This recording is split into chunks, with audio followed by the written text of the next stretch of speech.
Assalamualaikum warahmatullahi wabarakatuh. Selamat datang di Santri RJ. Beragam teori menggambarkan Islam datang ke Indonesia. Waktu itu disebut Nusantara. 3 teori mengatakan, pertama, Islam datang dari Gujarat, India, sekitar abad ke-13. Yang kedua, Islam datang dari Timur Tengah sekitar abad ke-7 Masehi.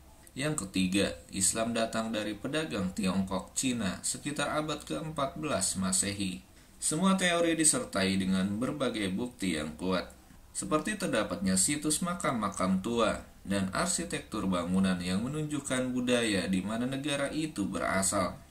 Wali Songo, semacam lembaga dakwah yang beranggotakan 9 tokoh penyebar agama Islam. Mereka berdakwah secara sistematis dan terorganisasi melakukan usaha-usaha pengislaman masyarakat Jawa dan pulau-pulau lainnya. Anggota Dewan Dakwah ini tetap 9 orang, sehingga jika ada salah seorang anggotanya yang meninggal, maka anggota lain masuk menggantikan. Semuanya bergelar Sunan, selaku gelar kehormatan penguasa dunia sekaligus gelar guru spiritual yang memiliki sejumlah keistimewaan. Masing-masing memiliki tugas dalam dakwah Islam melalui berbagai perbaikan sistem nilai dan sistem sosial budaya masyarakat.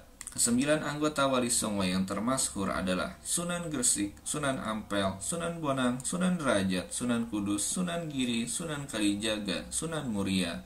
Secara umum dapat dikatakan, meski kegiatan dakwah di Nusantara sudah dimulai sejak abad ke-7, tetapi Islam belum diterima secara masif oleh penduduk pribumi, dan itu berlangsung hingga pertengahan abad ke-15. Baru pada abad ke-15, tepatnya era dakwah yang dipelopori para sufi yang dikenal Wali Songo, Islam dengan cepat diserap melalui asimilasi dan sinkretisme budaya Nusantara. Lantas, mengapa di tangan para Wali Songo Islam begitu cepat diterima penduduk Nusantara, khususnya penduduk Jawa? Fakta sejarah menunjukkan bahwa kunci gerakan dakwah Wali Songo adalah damai, toleran, dan berpijak pada 2 prinsip. Dakwah dikemas dalam nasihat-nasihat yang bijak dan argumen yang kuat, disampaikan secara bertahap dan tidak frontal, sambil melestarikan budaya-budaya lokal yang baik dan sudah ada, menyerapnya ke dalam Islam dan mewarnainya dengan ajaran tauhid. Dakwah mereka dilakukan dengan pendekatan persuasif, keteladanan, kasih sayang, dan kedermawanan. Jalan dakwah yang ditempuh Wali Songo melalui proses asimilasi dan sinkretisme antara Islam yang terbuka, luas, dan akomodatif dengan agama asli Nusantara, yakni agama Kapitayan sebagai penganut animisme, dinamisme, dan pemuja dewa-dewa Hindu-Buddha, tanpa terlibat konflik yang berarti. Dakwah dikemas dengan bahasa yang bijak, diramu dalam ajaran yang sederhana, dan disesuaikan dengan pemahaman masyarakat sesuai dengan adat dan kepercayaan setempat.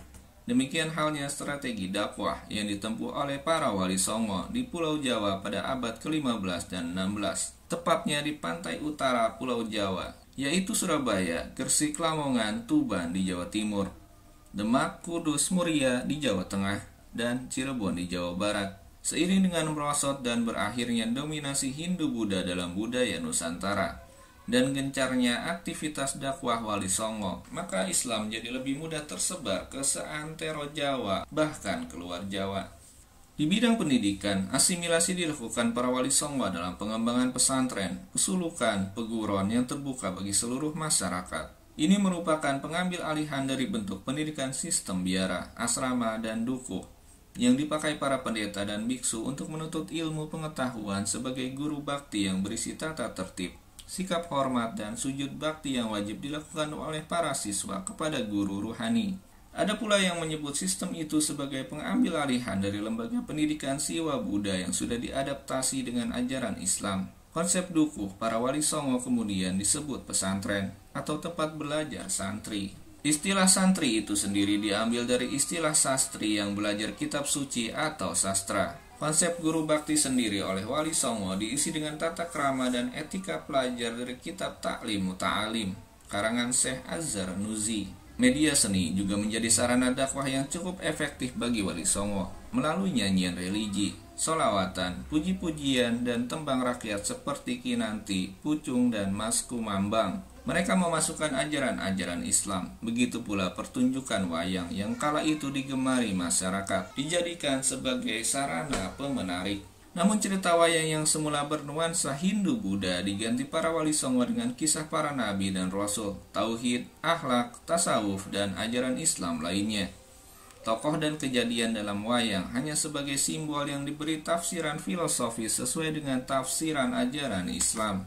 Sementara itu, pemanfaatan seni arsitektur juga pernah ditunjukkan Wali Songo. Contohnya, dua bangunan Menara Kudus dan Lawang Kembar Masjid, yang tak lain merupakan perpaduan kompromistis antara arsitektur Islam dengan arsitektur setempat yang bernuansa Hindu. Perpaduan unsur lokal dengan tradisi Islam, sekaligus bukti toleransi yang tinggi.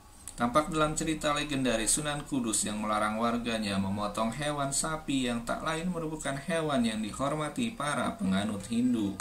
Ada pula kisah yang menuturkan bahwa sewaktu tersesat di hutan dan kehilangan jalan hingga petang sepulang dakwahnya, Sunan Kudus mendengar suara genta yang ternyata berasal dari sekawanan sapi yang sedang berjalan. Sunan Kudus pun lalu mengikuti kawanan sapi itu hingga tiba di sebuah desa. Merasa sangat berhutang budi, Sunan Kudus melarang pengikutnya memotong hewan tersebut, termasuk saat lebaran Idul Adha, dan menggantinya dengan kerbau.